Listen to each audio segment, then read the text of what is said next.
পড়ুয়াদের একের পর এক আবদার, যা বলেছে আমরা করে দিয়েছি, তারপরেও আরও চাই। তাদের যা দাবি ছিল তার থেকে অনেক বেশি আমরা দিয়েছি। বাংলাদেশের ভয়াবহ পরিস্থিতি দেখে কাঁদতে কাঁদতে পড়ুয়াদের চাহিদা মেটানো নিয়ে মুখ খুললেন তিনি। বলেছেন যে পড়ুয়ারা যে যা আবদার করেছে তাদের সকলের দাবি মেটানো হয়েছে, তারপরেও কেন এইরকম করলো তারা। তবে প্রশ্ন উঠছে, যদি দিয়েই থাকে তাহলে কেন পড়ুয়াদের ধরে ধরে বাংলাদেশ প্রশাসন মারছে? দিয়েছে বলে কি তাদের ধরে ধরে মারবে? কিছু কিছু জায়গায় তো আবার দেখা যাচ্ছে যে তাদের রাতের অন্ধকারে ধরে নিয়ে যাচ্ছে পুলিশ বাহিনী। সংরক্ষণ বিরোধী আন্দোলনে গত কয়েকদিন ধরে উত্তপ্ত বাংলাদেশ। ঢাকার রাস্তা কার্যত লোকশূন্য। হিংসা ঠেকাতে হাজার হাজার সেনা নেমেছে ঢাকার রাস্তায়, যাদের প্রত্যেকের হাতে বন্দুক। জারি হয়েছে কারফিউ। সংবাদ সংস্থার সূত্রের খবর, কোটা সংস্কার আন্দোলন চলাকালীন বিগত কয়েকদিনে শুধু ঢাকা শহর থেকেই গ্রেপ্তার 500 জনেরও বেশি। সেনার গুলিতে মারা গিয়েছে শতাধিক মানুষ। এই অবস্থায় প্রধানমন্ত্রী শেখ হাসিনা সাংবাদিক সম্মেলনে কাঁদতে কাঁদতে বলেন, ধৈর্য ধরে ধরে তাদের বোঝানো পর্যন্ত হয়েছে। আমাদের মন্ত্রীরা পর্যন্ত এই ছাত্রদের সঙ্গে কথা বলেছেন। পড়ুয়াদের একের পর এক আবদার, যা বলেছে আমরা করে দিয়েছি, তারপরেও আরও চাই। তাদের যা দাবি ছিল তার থেকে অনেক বেশি আমরা দিয়েছি। আমরা একটা কথা নিয়ে তারা প্রতিবাদ করলো, আমার কথাটাকে বিকৃত করা হয়েছে। শোনাবো কি বলছেন বাংলাদেশের প্রধানমন্ত্রী শেখ হাসিনা, শুনুন। ধরে ধরে তাদেরকে বোঝানোর চেষ্টা করা হয়েছে, বারবার বলেছি। তবে এমনকি এই ছাত্রদের সাথে আমাদের মন্ত্রীরা পর্যন্ত দিনের পর দিন বৈঠক করেছে।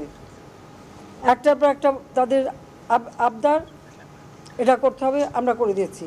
পরে আবার ঘুরে যে সেটা না, আরও চাই।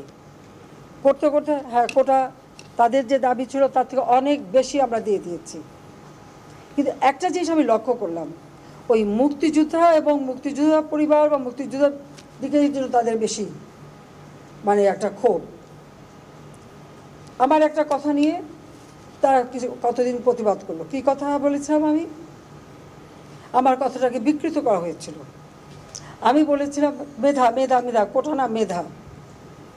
তো কোটা আমাদের নারীর কোটা, প্রতিবন্ধীদের কোটা, নৃগোষ্ঠীর কোটা, প্রত্যেক জেলার কোটা, মুক্তিযোদ্ধা পরিবারের কোটা, সেগুলো তো আমি বাতিলও করে দিয়েছিলাম। তারপরে কোটা না মেধা, মেধা না কোটা, গোটা মেধার মধ্যে এত তফাতের কি আছে? এই অবস্থায় দেশের এই ভয়াবহ পরিস্থিতি দেখে কান্নায় ভেঙে পড়েছেন প্রধানমন্ত্রী শেখ হাসিনা। তিনি বলেন, আগুন দাউ দাউ করে জ্বলছে, তখন আমি হেলিকপ্টার থেকে জল দিলাম। যে সমস্ত বিল্ডিংয়ে আগুন জ্বলছিল সেখানে আমরা হেলিকপ্টার নিয়ে তাদের উদ্ধার করি। তারা যা চেয়েছিল তার থেকেও বেশি পেয়ে গেল, তাতেও তারা তৃপ্ত নয়। দমকলের গাড়ি জ্বালালো, পুলিশকেও ঢুকতে দেবে না, তাদের ওপরেও হামলা হলো। আজকে এসে যা ধ্বংসযজ্ঞ দেখলাম তা কি করে সহ্য করব? আমরা অনেক রক্ত দিয়ে স্বাধীনতা এনেছি, আজকে সেই সম্মানটা ধুলোয় মিশিয়ে দিল। সাধারণ মানুষের মান সম্মান কোথায় যাবে? কি বলছেন এই বিষয়ে প্রধানমন্ত্রী শেখ হাসিনা, শুনুন। আগুন দাউ দাউ করে জ্বলছে, তখন আমি হেলিকপ্টারে করে পানি দিলাম, যে অন্তত এইভাবে পুড়ে যাচ্ছে সব, হেলিকপ্টার থেকে পানি ছাড়ো। এবং যে সমস্ত বিল্ডিংয়ে আগুন দিয়েছিল, অনেকে ছাদে যেয়ে হাহাকার করছিল, আমরা হেলিকপ্টার দিয়ে তাদেরকে উদ্ধার করেছি। সেই নারায়ণগঞ্জে কাশপুর থেকে নিয়ে শুরু করে বিভিন্ন জায়গায় হেলিকপ্টার দিয়ে দিয়ে কিন্তু আমরা মানুষকে উদ্ধার করে তাদের যান বাঁচিয়েছি। প্রজ্ঞাপন যখন পেয়ে গেল, তারা যা চেয়েছিল তার থেকে বেশি, তাদের 90% ছিল, 93%। আর মুক্তিযোদ্ধা ছেলে সন্তান লেখা হলো। তো মুক্তিযোদ্ধার সন্তানদের তো এখন আর ওই বয়স নাই যে 30 বছরের কেউ না, যে তারা এখন চাকরি পাবে। তার মানে ওই যে 5% সেটাও তারা পেয়ে গেল, তাতেও তারা তৃপ্ত না। তখন আবার আসলো সে 8 দফা থেকে 4 দফা আনতে হবে। এটা কি বাধ্য হলাম আমরা, যখন চারিদিকে এভাবে আগুন, এই টেলিভিশনে যখন আগুন লাগলো, এখানে হাজার হাজার লোকের টেলিভিশন আক্রমণ করছে। ফায়ার ব্রিগেড আসলো, ফায়ার ব্রিগেড গাড়ি জ্বালালো, ফায়ার ব্রিগেড ঢুকতে দেবে না, পুলিশ কাউকে ঢুকতে দেবে না, তাদের উপরে হামলা হলো। আগুন দাউ দাউ করে জ্বলছে, তখন আমি হেলিকপ্টারে করে পানি দিলাম, যে অন্তত এইভাবে পুড়ে যাচ্ছে সব, হেলিকপ্টার থেকে পানি ছাড়ো। কারণ আমরা এরকম অগ্নি নিবারণের জন্য অনেক জায়গায়, এবং যে সমস্ত বিল্ডিংয়ে আগুন দিয়েছিল, অনেকে ছাদে যেয়ে হাহাকার করছিল, আমরা হেলিকপ্টার দিয়ে তাদেরকে উদ্ধার করেছি। সেই নারায়ণগঞ্জে কাশপুর থেকে নিয়ে শুরু করে বিভিন্ন জায়গায় হেলিকপ্টার দিয়ে দিয়ে কিন্তু আমরা মানুষকে উদ্ধার করে তাদের যান বাঁচিয়েছি। আর আমি এখানেও চেষ্টা করেছিলাম যে বেশি করে পানি সেটা উপর থেকে আগুনটা আরও চারিদিকে ছড়াতে না পারে। কিন্তু আজকে এসে এই টেলিভিশনে যে ধ্বংসযজ্ঞ আমি দেখলাম, এটা কারো পক্ষে সহ্য করব না। আমরা অনেক রক্ত দিয়ে স্বাধীনতা নিচ্ছি, দেশটাকে গড়ে তুলব, এই দেশের মানুষ বিশ্বের দরবারে মাথা উঁচু করে চলবে। আর আজকে সেখানে কি হলো? আজকে সেই সম্মানটা ধুলা মিটিয়ে দিল নিজেরা, ক্ষতিকার হলো। আমি জানি না যারা এই সন্ত্রাসীর সঙ্গে জড়িত তাদের কিছু আসে যায় না, কিন্তু সাধারণ মানুষ তাদের মান সম্মান কোথায় থাকবে? 25শে জুলাই বৃহস্পতিবার সকালে দুর্বৃত্তের হামলায় ক্ষতিগ্রস্ত মিরপুর 10 নম্বর মেট্রো রেল স্টেশন পরিদর্শনে যান প্রধানমন্ত্রী শেখ হাসিনা। সেখানে পৌঁছে দেখেন যে পুরো ভেঙে চুরে রয়েছে মেট্রো রেল চত্বর। ভাঙচুর করা হয় CC camera, LED monitor, ticket কাটার মেশিন সহ বিভিন্ন জায়গায়।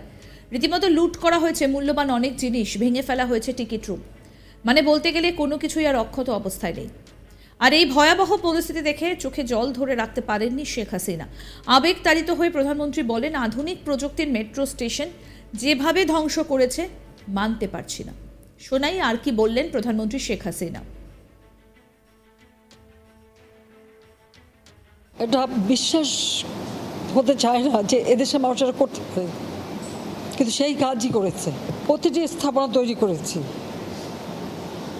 যেগুলি মানুষের সেবা দেয়, মানুষের জীবনযাত্রা সহজ করে, মানুষের জীবনকে উন্নত করে। ঠিক সেইগুলি ভেঙে সম্পূর্ণ নষ্ট করে দেওয়ার কি মানসিকতা! ঘরে ফিরে সময়ের আগে ঘরে ফেরার একটা সুযোগ ছিল এবং তখন বেশ কিছু সময় পেতেন পরিবারের সঙ্গে বসে অন্তত কিছু সময় কাটাতে। এই মেট্রো রেলের উপর এত আক্রমণ কেন, এটাই আমার প্রশ্ন। তাদের যেটা প্রত্যাশা সেটাই পূরণ করা হবে, তারা হতাশ হবে না। আমি এই আশ্বাস দিয়ে তাদেরকে বললাম বিরত থাকতে, কিন্তু সেটা করলো না। আর এরই সুযোগ নিয়ে সেই 17 জুলাই থেকে যেভাবে ধ্বংসাত্মক কার্যকলাপ শুরু হলো, তাতে কারা লাভবান? এই মেট্রো রেলে কি আমি চড়বো? শুধু আমরা সরকার চড়বে? শুধু আমাদের মন্ত্রীরা চড়বে? না সাধারণ জনগণ চলবে? সেটা আমার প্রশ্ন। যে দাবি তারা করেছিল, সমস্ত দাবি শুধু মানা না, তার থেকে বেশি আমরা দিয়েছি, হাইকোর্টে দিয়ে দিয়েছে। তারপরেও কিন্তু এখন থামেনি। কেন থামেনি? আমি দেশবাসীর কাছে আরও আপডেট পেতে দেখতে থাকুন আজ তাক বাংলার ইউটিউব চ্যানেল, সাবস্ক্রাইব করুন।